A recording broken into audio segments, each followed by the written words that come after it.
ఉంది. అవును. చరణము, నిశ్చలము, అచలము అని 3 మాటలు. ఉమ్, నిశ్చలంగా ఉన్నప్పుడు అచలము స్వానుభవం ఉంటుంది, చరణముగా ఉన్నప్పుడు ప్రపంచం అనుభవంలో ఉంటుంది. ఉమ్, చరణాన్ని చూస్తూ ఉంటే మీరు ద్రష్టగా అనేది అనుభవం ఉంటుంది. ద్రష్ట యొక్క స్వరూప లక్షణము అచలమే. ఉమ్, అక్కడ నిశ్చలం అనే మాట అవసరము అవకాశం కూడా ఉండదు అనమాట. ఉమ్.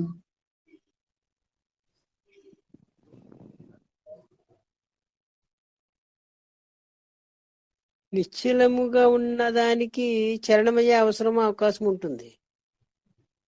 అందుకని ప్రస్తుతం నిశ్చలంగా ఉన్నారు, మళ్ళా కాసేపు ఉంటే చెలిస్తారు. చెలించారు అవునండి. కాబట్టి మళ్ళా నిశ్చలంగా ఉండే అవకాశం ఉంటుంది. ఉమ్, అవును. ఈ నిశ్చలాన్ని చరణాన్ని చూచే తానుగా మీరున్నప్పుడు, అంటే ఆ జ్ఞప్తిగా మీరున్నప్పుడు, అంటే మీరు ఉమ్, ఒక్కరుగా ఉంటే ఆ రెండో వారుగా మీరున్నప్పుడు, మీరిద్దరు ఉంటే మూడో వారుగా మీరున్నప్పుడు, మిమ్మల్ని లెక్క పెట్టండి రూమ్ లో ఎంతమంది ఉన్నారు అని అడిగినప్పుడు ఉమ్. మీతో కలిపి ఇద్దరుంటే ఇద్దరు, ముగ్గురుంటే ముగ్గురు అనే కదా లెక్క పెడతారు. అవునండి. అవును. లెక్క పెడుతున్నారంటే దాని అర్థం ఏంటి? లెక్క పెట్టేవారు ఒకరు, లెక్కింపబడేది ఒకటి, రెండు ఉన్నట్టు లెక్క. అవును. కాబట్టి అవునండి. లెక్కింపబడేవారిగా మీరు ఉండకూడదు అనేది గురువు గారి బోధ. ఉమ్, లెక్కింపబడేవారిగా మీరుంటే మీరు దృశ్యంలో భాగమైపోయినట్లు లెక్క. ఉమ్. లెక్కించేవారుగా ఉండాలి, లెక్క పెట్టబడేవారిగా మీరు ఉండకూడదు. అందుకే అక్కడ ఇద్దరిని కౌంట్ చేయమంటున్నారు కదండి, చూచేవాడు చూడబడే దాంట్లోనూ. ఒక్కడున్నప్పుడు కూడా అవును. ఇద్దరిని కౌంట్ చేయాలి. కౌంట్ చేయమంటున్నారు. అవునండి. ఆ అవును. ఒక్కరు కూడా లేనప్పుడు మీరు ఒక్కరే ఉంటారు, అక్కడ కౌంట్ చేయవలసిన అవసరం ఉండదు. ఉమ్, రత్నారాం ఉంటే కౌంటింగ్ వచ్చేసిందండి. ఉమ్, మొన్న మనం పెట్టుకున్నాం, గురువుగారు వాయిస్ రికార్డులో పెట్టాము. ఒకటి అంటే ఉమ్, దాని అర్థం రెండు అని. ఉమ్. అవును. అద్వైతము అని అంటే ద్వైతం అయిపోతుంది అని. ఉమ్.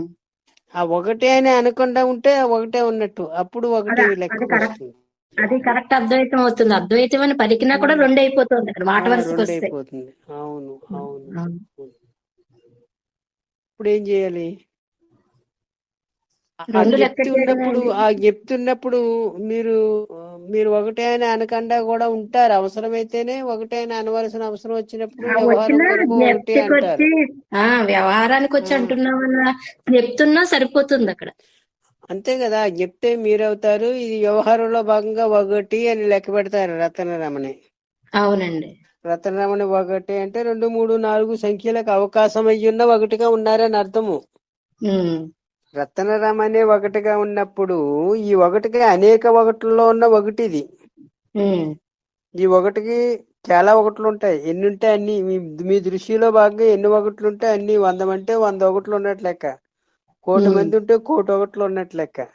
ఉమ్, మీరు మీరు ఒక్కడిగా ఎడంగా ఉన్నారనుకోండి, 1,000,000 ఉమ్, ఒకట్లున్నా, 10 ఒకట్లున్నా, 100 ఒకట్లున్నా ఆ రెండో సంఖ్య లేని ఒకటిగా ఉన్నట్లు లెక్క. ఉమ్, ఆ రెండో సంఖ్యగా ఉన్న ఒకటికి ఉమ్. ఒకటే అనే సంఖ్య ఏర్పడిన తర్వాత ఎన్ని కోట్లన్నా వచ్చే అవకాశం ఉంటుంది. ఎన్ని ఒకట్లుగా ఉన్నా ఆ ఒకటే ఇన్ని ఒకట్లుగా ఉంది అనే చెప్తుంటుంది అప్పుడు. అవునండి. రెండో సంఖ్య లేని ఒకటిగా మీరున్నప్పుడు మాత్రమే మీరు అనేక సంఖ్యలుగా ఉన్నటువంటి ఒకట్లు ఉండడానికి కారణభూతమైన ఒకటి మీరు అనే మీ అనుభవానికి వచ్చేసింది. కాబట్టి ఆ అనుభవమే అన్ని ఒకట్లుగా ఉన్నట్టు అనుభవంగా ఉంటుంది. అప్పుడు ఎంతమంది ఉంటే నష్టమేముంది? అవునండి. అది మీకు జ్ఞప్తికి రావాలంటే రత్నరామ ఒక్కరు ఉన్నప్పుడు ఒకటి, నేను నాచే చూడబడే రత్నరామ ఇద్దరం అనే చెప్తుండాలి మీకు. ఉమ్, మీచే చూడబడుతుంది రత్నరామ, అవునండి. మీకు తెలియబడుతుంది.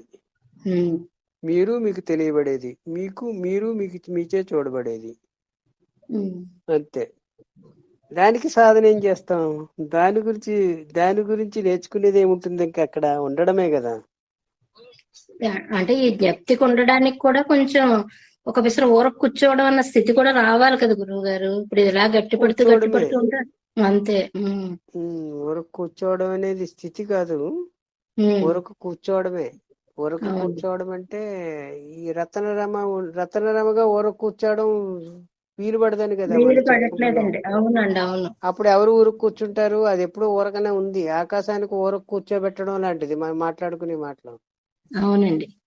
అది ఆకాశాన్ని అంటున్నారు. మీరు ఊరకనే కూర్చోబెట్టాలా? పెట్టలేము. అవునండి, అది అలాగే ఉంది కదా, అది సహజ ఆరకనే సిద్ధంగానే ఉంది. ఉంది. అది ఊరకనే అవునండి, ఉంది. అవును. రత్నరం ఉంటే ఊరక కూర్చోవాలనే మాట వస్తుంది. అంటే మీరు ఇప్పుడు కూడా రత్నరంగా ఉన్నారని అర్థం వస్తుంది. అవునండి, అవును. రత్నరంగా ఉన్నారు కాబట్టి ఊరక కూర్చోవాలనే మాట వస్తుంది. సత్సంగం వస్తుంది. అవసరం కనిపిస్తుంది. గురువులు అవసరం కనిపిస్తుంది. లేకపోతే అవును, యూట్యూబ్ లో వాళ్ళు వీళ్ళు చెప్పిన మాటలు అవసరంగా కనిపిస్తున్నాయి రత్నరంగా ఉంటే. అవునండి. రత్నరాముడు ఎడంగా సాక్షిగా మీరున్నప్పుడు రత్నరాముడు కూడా మీచే చూడబడేదని జ్ఞప్తి మీకున్నప్పుడు ఆ జ్ఞప్తికి ఏ అవసరము ఏది ఉండదు. రత్నరాముకి అవసరమే కాదనడం లేదు. ఉమ్. ఉమ్. అంటే ఈ జ్ఞప్తి సదా ఉండాలి కదండి, రత్నరామకి ఈ జ్ఞప్తి సదా ఉండటం లేదు కదా. మరి దానికోసం మరి ఎంత. అక్కడే మనకి గురువు గారి మాట ప్రమాణంగా తీసుకోవాలి. జ్ఞప్తి సదాగా ఉంది, రత్నరామ్ గాని సదా లేరు. లేరు. అది గుర్తుండాలి ఎప్పుడు. జ్ఞప్తే ఉంది సదా అనే విషయం, ఆ జ్ఞప్తి పాయింట్ అనేది సదా తెలుసండి ఉంది. రత్నరామ. జ్ఞప్తి అనేది సదా, రత్నరామ్ అనేది తత్కాలిక సత్యము. అవును, అది తెలుసండి. కానీ ఈ జ్ఞప్తిగా ఉంటుంది తెలిసింది అన్నది తెలిసింది అంటే ఎవరికి తెలిసింది? రత్నరాముకి తెలిసినట్టు రత్నరామకండి. లెక్క. రత్నరాముకి తెలిస్తే తెలిసినట్టు కాదు కదా అర్థం. రత్నరామ దృష్టిలో అవునండి, భాగం కదా. ఇప్పుడు ఉండి కాసేపు ఉంటే అదృశ్యమైపోతుంది. అవునండి, లేకపోతే రత్నరాముగా ఉండరు కదా మీరు. అవును. మరి ఎట్లా తెలిసిందని చెప్పగలుగుతారు?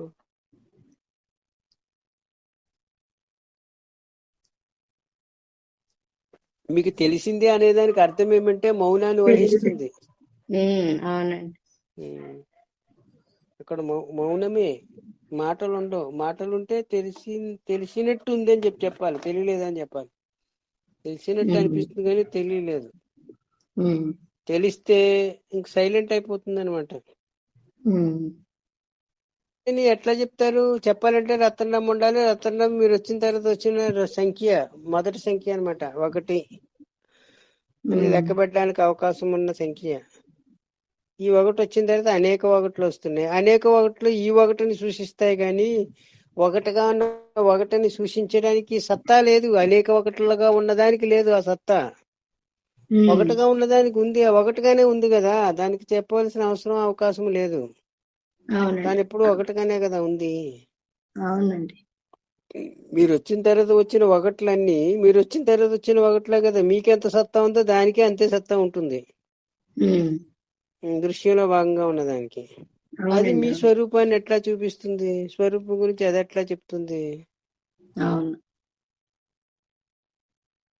రెండో రెండో 1కి అవసరము అవకాశము లేని 1గా మీరున్నప్పుడు మీరు చెప్పవలసిన అవసరము లేదు, అవకాశము ఉండదు ఇంక అక్కడ. గాఢ నిద్రలో మీరు ఎవరికైనా ఏదైనా చెప్పాలా, అవసరం కానీ అవకాశం కానీ ఉంటుందా?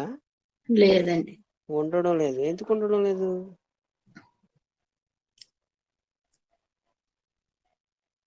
రెండో సంఖ్య అక్కడ లేదు, ఇతరం అంతే. లేదు కదండి. అక్కడ రెండో ఇతరం లేదు సంఖ్యకి కదా. అవకాశం లేదు.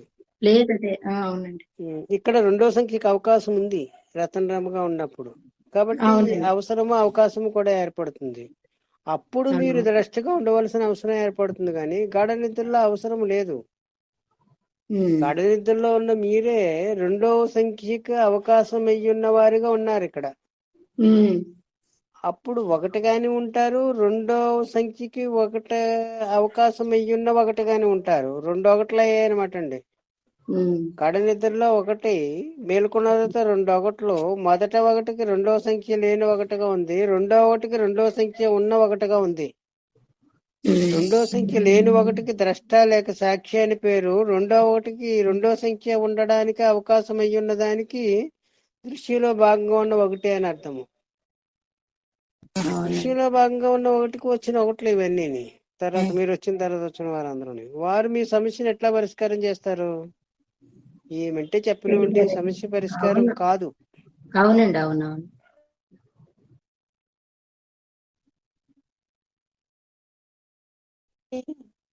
అసలు సమస్య లేదు అక్కడ. ఉమ్, ఇక్కడ ఉమ్, సమస్య ఉన్నట్టు కనిపిస్తుంది కానీ ఇక్కడ కూడా లేదు. మీరు ఇది గుర్తిస్తే ఉమ్. రతనరామ దృశ్యంలో భాగము నేను వచ్చిన తర్వాత వచ్చింది, నేను నాచే చూడబడే దృశ్యంలో భాగము రతనరామ అనే జ్ఞప్తి మీకు ఉంటే సమస్య ఎక్కడుంది? అవునండి, సమస్య లేదు ఉందా? అసలు. లేదు కదా. లేదండి, లేదు. ఉమ్. దానికి సమస్య ఏముంటుంది? ఒకవేళ ఉన్నా అది ఉన్నట్లున్నదిలో భాగమే కదా ఆ సమస్య కూడా. అవునండి. ఉన్నదికి సమస్య లేదు, ఉన్నట్లున్నదానికి సమస్య ఉన్నా ఉన్నట్లున్నదిలో భాగమే ఆ సమస్య కూడా. ఉమ్. అంటే రత్నము ఉన్నట్లున్నదని గుర్తిస్తే సరిపోతుంది అని అర్థం.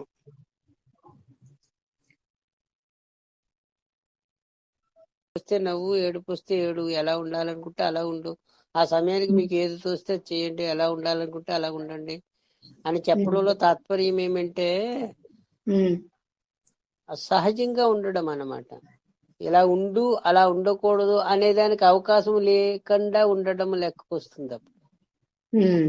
ఇలా ఉంటే కరెక్ట్, ఇలా ఉంటే కరెక్ట్ కాదనే దాంట్లో చిక్కుకుపోయినట్టండి. సరి చేసుకోవడానికి బోళ్ళంత అవసరం వస్తుంది. ఎలా ఉండాలో అలాగే ఉంది, సృష్టి ఎలా ఉండాలో అలాగే ఉంది, మీరు ఎలా ఉండాలో అలాగే ఉన్నారు. సృష్టిలో ప్రతి అణువు సహజంగా పూర్ణంగా ఉంది అన్నప్పుడు దాని గురించి ఎందుకు ఆలోచన చేయాలి? అవునండి. అప్పుడు కూడా రత్నరమ్మని అస్తిత్వాన్ని అంగీకరించినట్టే కదా. అంటే ఉన్నట్లున్నది అని అంగీకరించలేనట్టే అర్థం వస్తుంది కదా. ఉన్నట్లున్నది ఎలాగుంటే వచ్చిన నష్టమేమి? తత్కాలంలో ఉండడమే కదా రత్నరామగా. మీరు అలాగా ఆ పాత్ర అనుగుణంగా బిడ్డ దగ్గర తల్లి పాత్రగా ఉంటున్నంత మాత్రం చేత అది పాత్రే కదా. మీ తల్లి దగ్గర మీరు బిడ్డగా ఉంటున్నారు, మీ బిడ్డ దగ్గర మీరు తల్లిగా ఉంటున్నారు. ఇంతకీ తల్లి పాత్ర కరెక్టా, బిడ్డ పాత్ర కరెక్టా?